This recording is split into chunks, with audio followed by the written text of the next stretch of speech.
বড় ছেলে কলেজে যাবে, তো বড় ছেলের লাঞ্চ রেডি করে ফেললাম। ও সবসময় বাইরে থেকে খাবার খায়, এখন বলছি না তুমি আর বাইরের কোনো খাবার খাবা না, আম্মু যেটা বাসা থেকে করে দিবে সেটাই খাবা। তো বলছে ঠিক আছে আম্মু। জামাই বউ মিলে আজকে রান্না হচ্ছে। জামাই অবশ্য বেশি করতেছে, আমার আজকে রান্না করতে ইচ্ছা করতেছে না, তো আজকে রান্নাঘরে চলে আসছে। এই তো এসে আগে চিকেন উঠাই দিছে, কিনোয়া রান্না করতেছে, লাউ দিয়ে চিকেন লাউ রান্না দিয়ে করতেছে আজকে আমার চিকেন জামাই। রান্না করবে আমার জামাই। তো আজকে যে সালাডটা বানালাম তার জন্য আমি এখানে শসা কুচি করে কেটে দিছি, কর্ন নিছি, ধনিয়া পাতা, পেঁয়াজ কুচি, কাঁচামরিচ কুচি।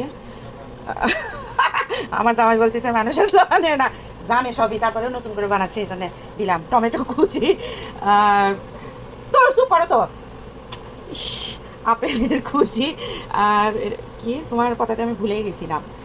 আর এখানে ওই যে লেবুর যে উপরের ইয়েটা থাকে সেটার কুচি, আর এটা একটা ক্যাপসিকাম কুচি, আর এটার ভিতরে আমি দিছি লেবুর রস, থাইমি লিভস, আর কি বলে তিল, অলিভ অয়েল, আর কি পার্সেলি শুকনো পাতা, লবণ। তো এটা দিয়ে আমি এখন এই সালাদের উপরে দিয়ে এটা মিক্সড করব।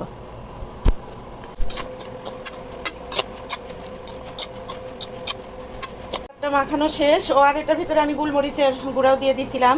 আমার জামাইয়ের জন্য আজকে আমি কী কী দিয়েছি সব ভুলেই গেছি। তো বানাই ফেললাম আজকে বাচ্চাদের জন্য সালাদ। সালাদের উপর দিয়ে আরেকটু আমি এর এসেন্সটা দিয়ে দিব, আমার বাচ্চারা এটা খুবই পছন্দ করে এবং আমি নিজেও।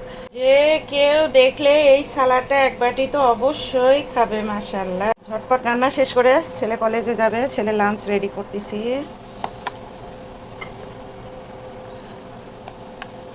দিয়ে দিলাম ঘি, আর এখানে আজকে আমি জুকিনিটা ভাজি করব। কাজের কোনো শেষ নাই, আমি এদিকে রান্নাঘরে সালাদ বাচ্চাদের খাবার রেডি করতেছি, ও এগুলো উঠাই দিয়ে লন্ড্রি করতে গেছে।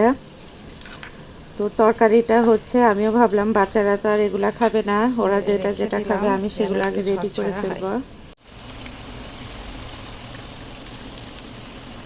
জামাইয়ের চিকেন রান্না, জামাই চিকেন উঠাই দিয়ে গেছে, চিকেন উঠাই দিয়ে ও লন্ড্রি করতে গেছে। তো এই জুকিনিটা এর আগেও আমি করছিলাম, মানে বাচ্চারা এত বেশি পছন্দ করে, এটা খাইতে একটু মিষ্টি মিষ্টি লাগে, তো আমার ছেলে ইব্রাহিমও এটা খুব পছন্দ করে, তো মাঝে মধ্যে আমি এটা বানাই। বড় ছেলে কলেজে যাবে, তো বড় ছেলের লাঞ্চ রেডি করে ফেললাম। ও সবসময় বাইরে থেকে খাবার খায়, এখন বলছি না তুমি আর বাইরের কোনো খাবার খাবা না, আম্মু যেটা বাসা থেকে করে দিবে সেটাই খাবা।